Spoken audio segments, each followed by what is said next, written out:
دیکھیے، جنت کو عبادات سے اور جہنم کو خواہشات سے گھیر دیا گیا ہے۔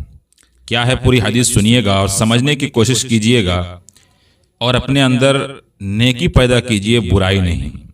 دیکھیے، ایک حدیث میں آتا ہے کہ نبی اکرم صلی اللہ علیہ وسلم فرماتے ہیں کہ اللہ تبارک و تعالیٰ نے جب جنت کو بنایا اور جہنم کو بنایا تو حضرت جبرائیل علیہ السلام کو دیکھنے کے لیے بھیجا کہ جبرائیل جاؤ جنت کو دیکھ کر آؤ۔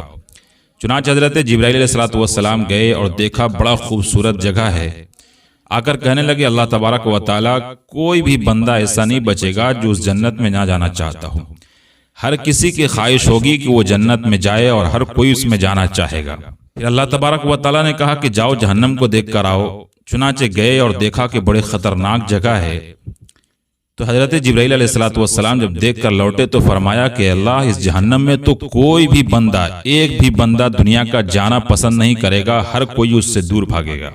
پھر اللہ تبارک و تعالیٰ نے جنت کو عبادات سے، مصائب سے، مشکلوں سے گھیر دیا، اور جہنم کو اللہ تبارک و تعالیٰ نے خواہشات سے، نفسیات سے، ان سب چیزوں سے گھیر دیا۔ پھر جبرائیل علیہ السلام کو فرمایا کہ جاؤ جنت اور جہنم کا سیر کر کے آؤ۔ پھر حضرت جبرائیل علیہ السلام گئے تو دیکھا کہ جنت کو جو ہے عبادات سے، ریاضات سے اور اسی مشکلات سے، مصائب سے، ان سب چیزوں سے گھیر دیا گیا ہے۔ تو حضرت جبرائیل علیہ السلام لوٹے اور کہا کہ اللہ تبارک و تعالیٰ کوئی بھی بندہ ہمیں نہیں لگتا کہ اس میں جا پائے گا۔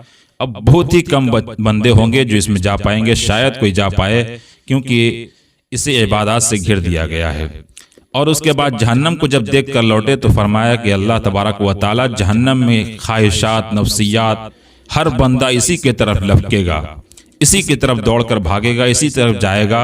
اس لیے سمجھنے کی کوشش کیجئے کہ جب انسان خواہشات اور نفسیات کے پیچھے بھاگتا ہے تو گویا وہ جہنم کی طرف بھاگ رہا ہے، اور یہ خواہشات اور نفسیات جو ہے، اچھی اچھی جو چیزیں دکھتی ہے وہ گویا کہ جہنم اپنی طرف کھینچتی ہے انسانوں کو۔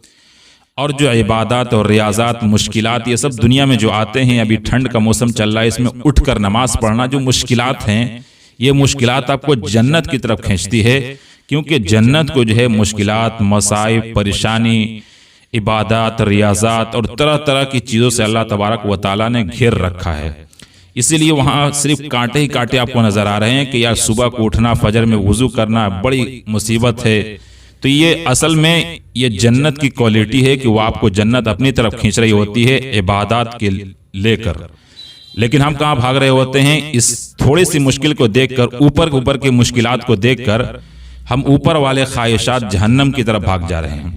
حالانکہ ہمیں کرنا کیا چاہیے تھا کہ اوپر والے خواہشات، نفسیات کو چھوڑ کر ہمیں کہاں بھاگنا چاہیے تھا؟ جو ہمیں اوپر تھوڑی سی مصیبتیں جو جنت کی ارد گرد لگی ہوئی ہیں وہ دکھائی دے رہا ہے، اسے بھاگنا چاہیے تھا۔ تو اللہ تبارک و تعالی ہم تمام لوگوں کو جنت والے اعمال کرنے والا بنائے، عبادات اور ریاضت کرنے والا بنائے، اور ہمیں نفسیات اور خواہشات سے ہم لوگوں کو بچائے رکھے۔ السلام علیکم ورحمۃ اللہ وبرکاتہ۔